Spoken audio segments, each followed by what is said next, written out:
All right, so let's say you've got a PGP, you put a cartridge in, you cycle it, squeeze the trigger, the cartridge punctures, and you can hear it leaking. Most of the time it'll be leaking right here, right above this screw, and you'll see kind of some frost forming on the body right there. And you know that you need to rebuild the valve, but you don't know which kit you need, a cartridge or a component valve. Now, this is an early model PGP. This is what I generally refer to as a generation 1. It's the first group of PGPs after what I generally refer to as a PG conversion. They've got the narrower bolt, they've got the detents, brown plastic grip, normal aluminum pump handle. This is what I would generally refer to as generation 1. But let's say you've got the latest model. You know, generally what I like to refer to as generation 3 or a Bloomfield. Most of the time, if I see one of these online, I'll say there's a Bloomfield.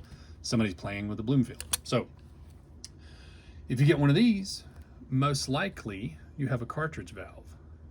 If you have one of these, most likely you have a component valve. Occasionally you'll get one in between here. Now, that doesn't always hold. So these things could have, you might find a generation 3 with a component valve. You might find a generation 1 or just a confusing looking one that looks like a generation 1 has a cartridge valve. So I'm going to go over the ways that the quickest way I know of to make sure which kind of valve you have before you order the kit. So with this one, this is what, you know, generally right around the area that I like to refer to as generation 2s. They've got the black plastic grips, but it has a sticker. And it's not a Delrin pump handle. It still has a rear sight. It has a powder coated body. Generally what I would refer to as generation 2. Most of the time, you take that cap off the end where the CO2 cartridge goes in, and you can tell from looking in there what kind you're looking at. So right here, let me pull it out here.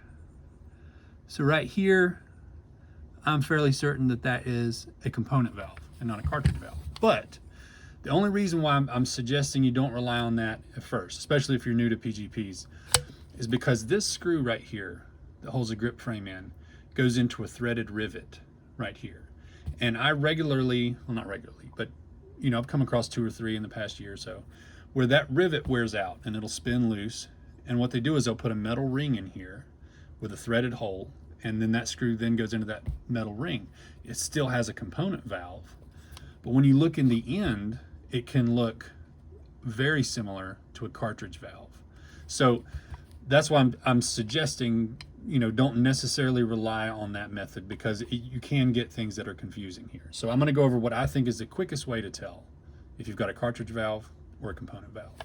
Now, some people might say, okay, pull that screw out, loosen your grip frame, see if you've got a threaded rivet or not.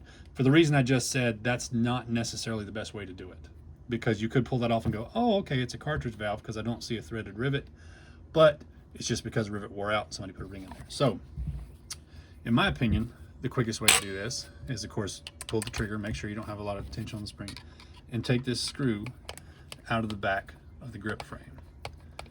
And that cap will still have pressure on it. If you squeeze the trigger, it'll take off a lot of that pressure, but it'll still have some pressure on it. Pull the spring out, that out, and turn it this way, pull the trigger, and the hammer fall out. Now, you look down in here, and you see that this thing takes what looks like a square fitting to take that thing out of there. So this is what that tool looks like. That's what the end of that tool looks like.